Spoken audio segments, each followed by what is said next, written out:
కేటీఆర్ ఈ మధ్య ఛాలెంజ్ల మీద ఛాలెంజ్లు విసురుతున్నారట. దమ్ముటే రండి, మీరా నేనా తేల్చుకుందాం అంటున్నారట. మరి సార్ అంతలా ఛాలెంజ్లు ఎందుకు చేస్తున్నారో ఓసారి ఆయన్ని అడుగుదాం పదండి. మరి కుర్రాడు కదా కేటీఆర్ కాస్త ఎక్కువ ఆవేశపడుతున్నారు. తనపైన ఆరోపణలు చేస్తుంటే కాస్త ఎక్కువ కోపమే వచ్చినట్లుంది. లై డిటెక్టర్ పరీక్షలకు తాను రెడీ, మీరు రెడీనా అంటూ సినిమా పక్కీలో సవాల్ విసురుతున్నారు. అంతేకాదు అది కూడా ఎవరికి తెలియకుండా కాదు, టీవీలో లైవ్ షో పెట్టుకుందాం అంటున్నారు.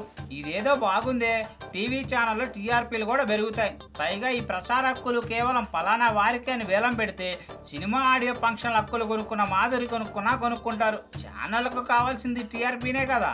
అందువల్ల కేటీఆర్ ఛాలెంజ్ వల్ల ఇటు అతగాడి సచ్చీలత రుజువు అవుతుంది, టీవీ ప్రేక్షకులకి కాస్త వెరైటీ ప్రోగ్రాం కనిపిస్తుంది. హక్కుల అమ్మకం ద్వారా కేటీఆర్కి ఆదాయం వస్తుంది. అందువల్ల ఎదుటి వాళ్ళ రెస్పాన్స్ కోసం చూడకుండా ఆయనే సోలోగా లై డిటెక్షన్ టెస్ట్కి రెడీ అయిపోయి సీతమ్మోరిలా శీలం నిరూపించేసుకోవడమే మంచిదని జనాలు కూడా అనుకుంటున్నారు. మరి కేటీఆర్ రెడీ అవుతారో లేదో చూడాలి.